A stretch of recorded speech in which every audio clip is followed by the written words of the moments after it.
You are listening to KC Sports Network, proudly presented by Emprise Bank, your partner in possible.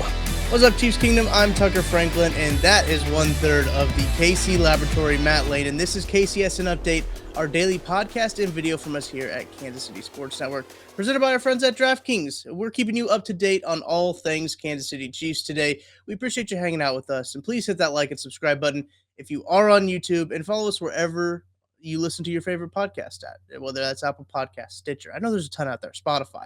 Just search KCSN, and we don't just have Chiefs either. That's the best part. We've got Mizzou, we got K-State, we got KU, and we've even got podcasts covering the NWSL, the MLS. We're all over the place. So we're covering everything in the Kansas City area. Matt, how are you doing? This is the first time I believe we've talked since the new year. How is your new year going? It's going. It's been a start to a new year. You get the new year hits. You're in the middle of winter. Things aren't always the best, and everyone knows what happened the other night. And like, football is such a big part of our life. So just watching something like that happen and unfold, and it really, I don't want to say put stuff into perspective as if it's anything's lost, but it's just what can happen. And people that are playing the game are in fact people, and just so many things are bigger than this sport and game that we all spend so much time on right now. So it's kind of like it was a somber way, I guess, to kind of start getting into the new year. And like, so I'm riding high. The Chiefs are winning, the Frogs making the national title game. We're riding high. And then that happened. And so, just been a little bit of a reset here to start the year, Tuck.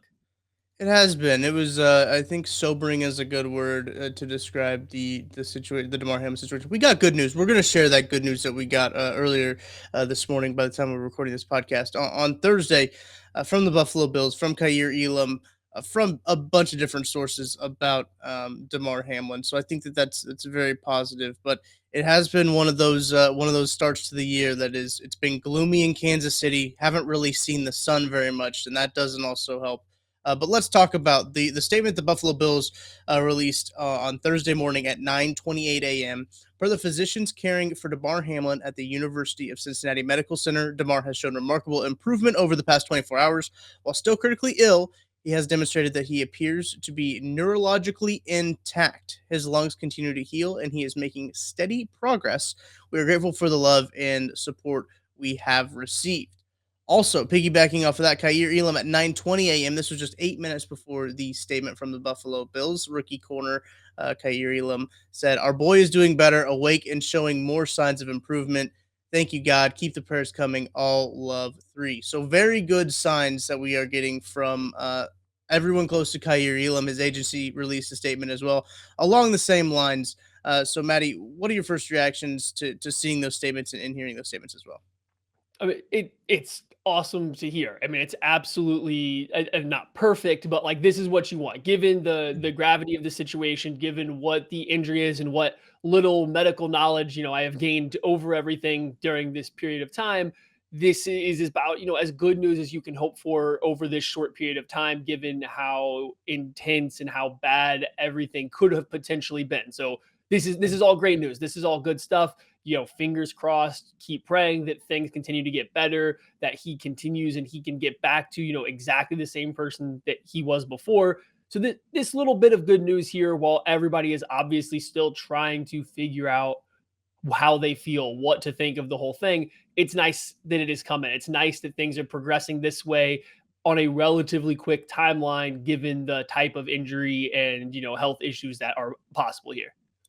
Absolutely. And I think that was kind of one of the things, too, is that news was trickling in very slow on Monday. And that was one of the things that was very worrying, is that how news was trickling in. But anyone knows with, I don't want to call it an injury, with a condition like this, things do happen slow. Things develop slow. And I thought what was really cool, Adam Schefter had tweeted out that Damar Hamlin's father, Mario Hamlin, addressed the entire Bills team on a Zoom call on Wednesday to personally update everyone in attendance on his son. This is per a source that Adam Schefter has.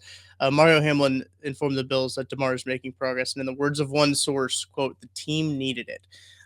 So good to see that some developments, some positive developments, some good news, especially after such a tragedy that happened. So Glad we can start the show on some good news. It feels like a lot of our shows have started on a somber note this week, just with everything that's happened, as they should. Still keeping Damar Hamlin in our thoughts and prayers. But Maddie, I've got a question that I want to ask you that I've been thinking about since the Uh-oh. Chiefs made this move. Yeah, is right. The Chiefs made a move on Wednesday. They made it. They took it down to the wire. Mecole Hardman activated at, I believe it was like 2:38. So they had less than 30 minutes to make a decision if they were going to activate Mecole Hardman or not from the injured reserve to make him eligible for the playoffs, because they did activate that 21-day practice window. If he was not eligible to be activated, if he wasn't able to be activated, he had to go back on the IR, and if essentially ending a season. So they had to make that decision by 3 p.m. Central Time, 3 p.m. Arrowhead Time on Wednesday. They made that decision. He's active. Chiefs cut Jerron Christian, another tackle. Shame. I know. But Maddie, I want to ask you this question. How does Mecole Hardman change this offense? Okay.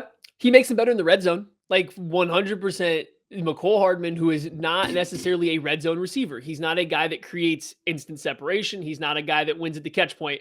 And somehow, outside of Travis Kelce, he might be their most important, receiving weapon in the red zone. It's maybe him and Jerick McKinnon are, 2 and 3 in terms of the Chiefs' red zone targets. And it's simply for the jet motion stuff, just how natural he is running these jet motions, how many different ways the Chiefs have found a way to get the ball in his hands, whether off a handoff, whether off a little pop pass, whatever it is, they have found a way to utilize Mecole Hardman very well in the red zone. And even more importantly, he has the respect of the opposing defense on those plays.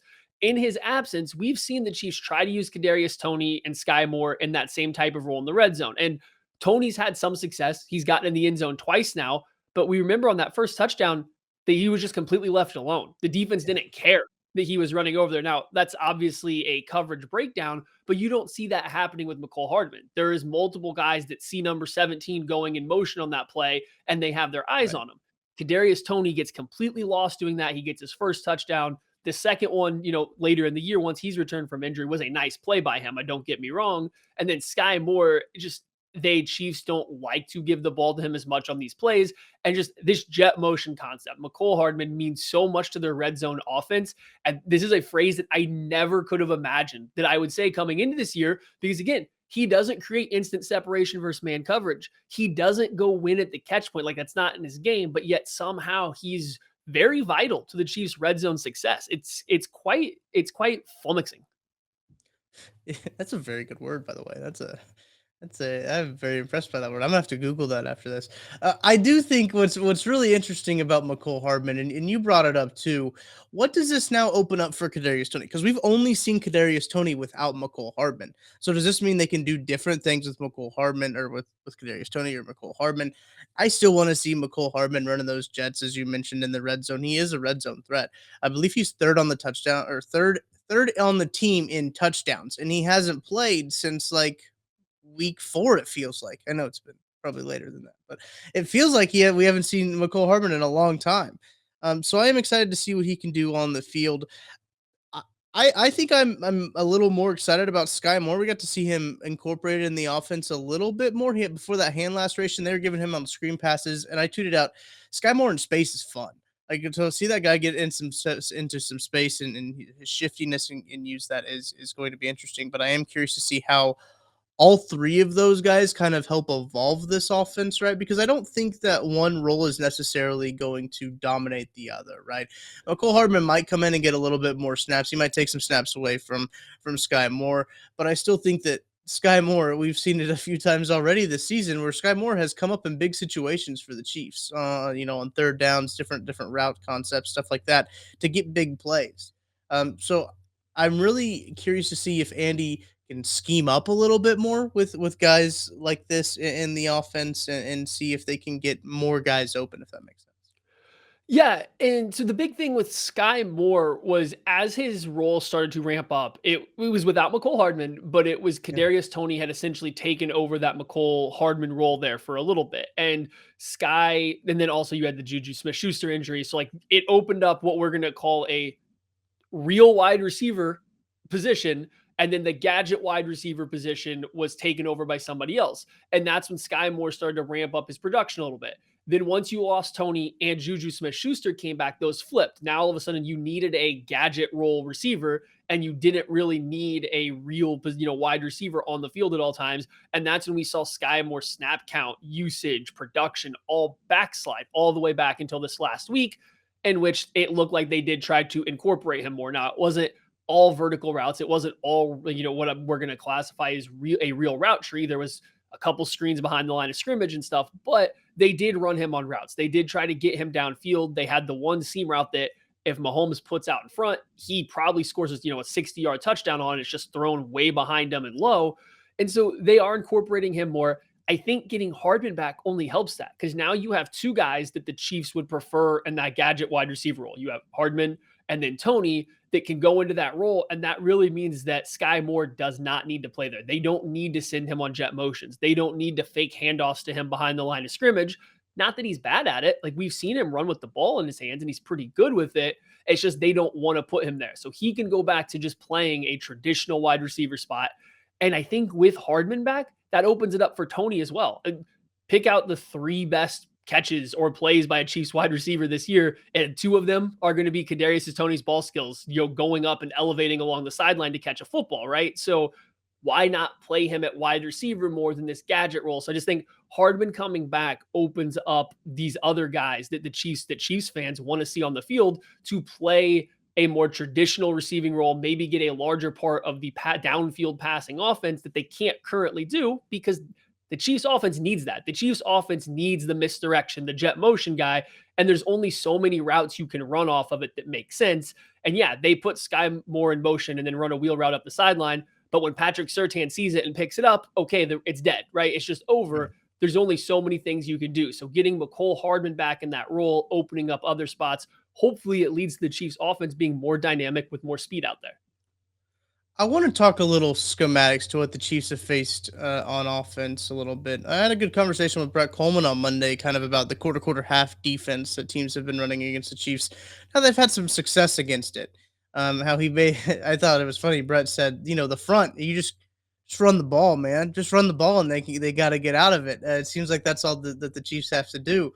But I'm curious, does this change? Does Mecole Hardman coming back change how teams will play the Chiefs defensively? Will they go back to a little bit more man coverage, or are they stick in that quarter half? What do you think, Maddie? It's hard to say. I don't think that Mecole Hardman pulls a lot of attention from opposing defenses when he's running a route. I don't mean that as like a knock on him. I just don't think that when he's lines up out wide or in the slot, I think the one thing teams think about is, hey, is he going to catch a screen pass? If not, he's probably going to run vertical. And, he will break off some routes and run a nice out route. He will run a good comeback from time to time. It's just not anywhere close to consistent enough, I think, to really strike fear in teams. So I don't think their coverage shells are going to change that much based on whether Mecole Hardman is out there or not. What we've seen as the years go on, teams have gotten more aggressive at taking away the intermediate areas of the field. Like teams are doing the opposite of last year and trying to force Kansas City to throw the ball downfield because they've been relatively poor at it. Does Mecole Hardman's speed change that? It's possible. It's possible you see a little bit more deeper safety play. It's possible you don't see guys like MVS getting behind every defender by 5 yards before the ball's thrown like last year. That never would have happened, whether it was Hardman, whether it was Hill or anybody. Defenses weren't allowing it. This year, they seem okay with allowing that to take away the 15-yard out route or the 15-yard crossing route. So does Mecole Hardman's speed change that? I can't say for certain right now because that's just really not been his role this year. Outside of that, was it the first Chargers game? He hasn't been really used that well as a vertical receiver. So I don't know what kind of attention defenses are going to give him. And I think that's probably a good reason to get him back before the playoffs start so the Chiefs can figure that out. Absolutely. Looking at our friends at DraftKings, they have the Chiefs as 9-point favorites. Mecole Hardman, anytime touchdown scorer, plus 260. So if you're feeling like a big game from Mecole Hardman is on the way, go ahead and run on over to DraftKings Sportsbook. Go ahead and place some of those bets right there. I think it's a very interesting question to ask ourselves going into the playoffs. We haven't seen Mecole Hardman in a while. I'm sure getting back from injury is going It's a good team to face, the Raiders, before the playoffs, because I think the Raiders are sneaky. Maddie, we'll talk a little bit more about that. If you want our full conversation, make sure to go check that link up in the upper right hand corner. Maddie and I are going to keep talking about this Raiders and Chiefs matchup, but I've got to tell you before we get going about our friends at DraftKings Sportsbook. Maddie, it's our favorite time of year. It's college football, the fans, the tradition, the Let's glory. go. There's nothing more thrilling than college football, and it all comes down to the national championship game happening on Monday. My go-to for sports betting is DraftKings Sportsbook, as you guys know, one of America's top-rated sportsbook apps. National championship, we got the frogs, we've got the dogs. I'm rolling with the frogs. Maddie's rolling with the frogs. You have to roll with the underdog in this situation. And right now, new customers can bet just $5 on college football and get $200 in free bets instantly, win or lose. Good deal from them there.